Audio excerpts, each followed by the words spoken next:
So, this morning, my long-awaited Marina Deluxe Aquarium kit arrived through UPS. I ordered this kit off Amazon for $75, which, in my opinion, is a fantastic price for what has come in this kit. As you can see behind here, I've already set it up, and I've started cycling the water, so within the next week or so, I can start introducing plants and fish. It's a style 10, so it's a 10-gallon tank. 20 inches by 10 by 12. Not a huge tank, but for the space I have in my room and for what I want to do with the tank, it's going to be good. Over the next year or so, I'm thinking about upgrading to a 15-20 gallon tank. But for right now, I just want to get back into the hobby and just work on a small planted community tank. So I'm really excited about that. First impressions, I'm really happy with how this looks. I mean, it doesn't really matter too much what your tank looks like, but I think it's always nice when just it looks aesthetically pleasing. The hood's really nice. It has a nice snug fit on it. And the plastic is a textured plastic. It's not quite so smooth, so it has a higher grade look to it than other fish tanks I've had in the past where it's just a smooth black plastic. So it has the hood here. It actually works really nice. It's really smooth and quiet.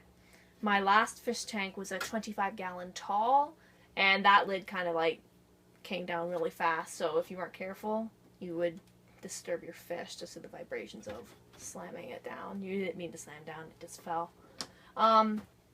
This kit also comes with full spectrum lighting.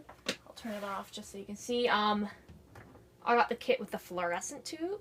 There was two options. I could have gotten your standard kit. It had incandescent lighting, and I opted for the deluxe kit, which ironically was $5 cheaper anyway, and it came with the fluorescent lighting. I prefer fluorescent lighting. I think it looks nicer for the fish tank. I find it also easier to have. The lights last longer, and I know with incandescent lighting, you have, depending on what's in your tank, you really need to play around with the powerful, like how powerful your lights are and what you have. You have the same sort of issues with fluorescent lighting, but in general, I prefer fluorescent lighting. Some people might disagree with me, but I enjoy how it lights up the tank better. So the light fits really great.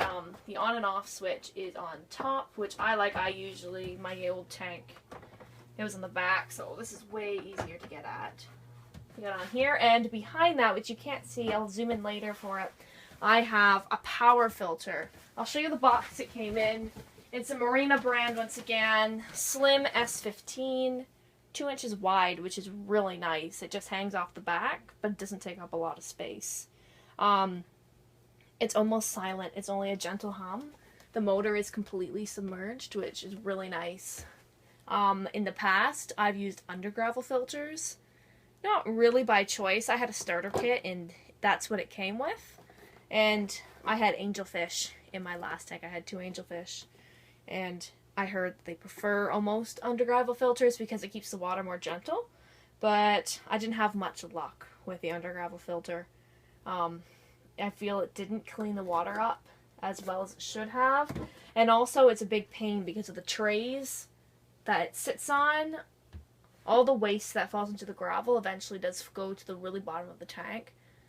And so that means you have to strip your tank bare to get the bottom out, otherwise your ammonia levels and your waste levels just get out of control. So it's just a big pain in that respect, because then you're disrupting your whole fish and whatever plants you have in. The whole ecosystem is disturbed. So I wouldn't do undergravel filters again.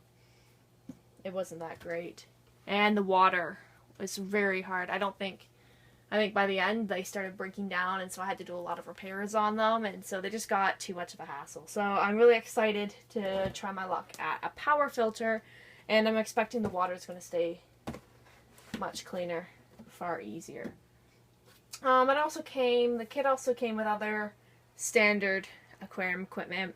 Came with a fish net, my standard fish net, which is nice. I did have one, but I've since thrown it away.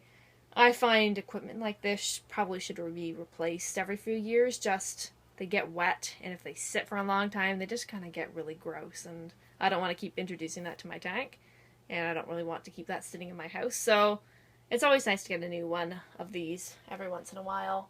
It also came with a tiny container of tap water conditioner. Not enough for the long run. I definitely need to go and get a bigger bottle, but just to start your cycle going, they give you enough. I've used maybe half the bottle so far. Maybe not quite that much. Oh yeah, about half the bottle.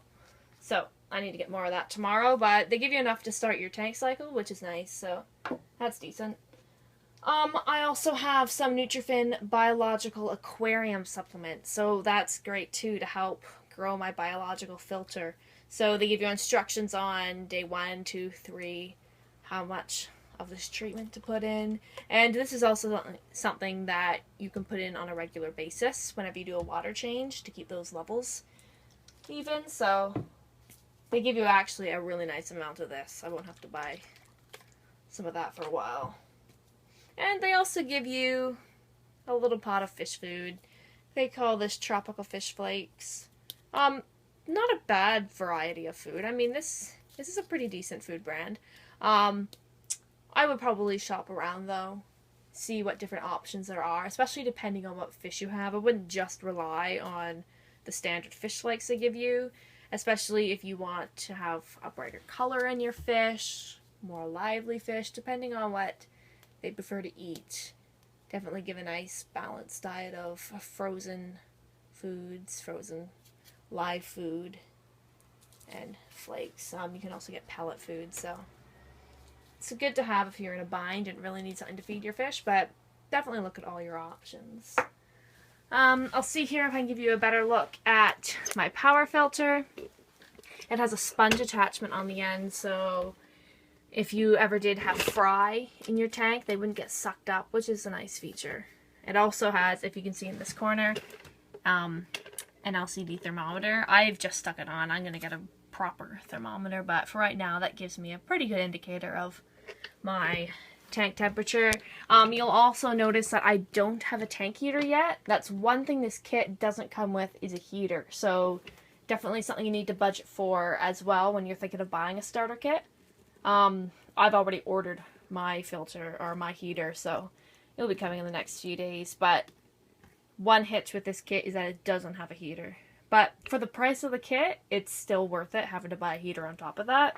$75 for all of this, and for a 10-gallon tank isn't that bad a price, especially if you're just starting out. So if I just go up here, I can show you. There we go. There's my filter. It's hard to get a very good look at it, but I take the lid off. You see the different cartridges in there. Also the flow rate tube, so I can decide how fast or slow I want water to go into my tank. And I make it go higher. So that just fits right on the back and fits perfectly. And so that's what came in my aquarium kit. I'm really pleased. Stay tuned for the next couple weeks as I start to introduce fish and plants. Oh, another thing too, I don't have substrate in my tank yet. I will be getting that probably tomorrow, the next few days. I'm thinking of a sand fluorite mixture because I really like that natural look. Haven't decided quite yet though. I'll have to see what they have tomorrow when I go out shopping for stuff. But yes, I'm thinking of sand. I haven't done sand before, but I really like the look of it, and I know certain fish like cories, the barbels on them, they prefer the sand substrate. So we'll see what happens. Anyways, stay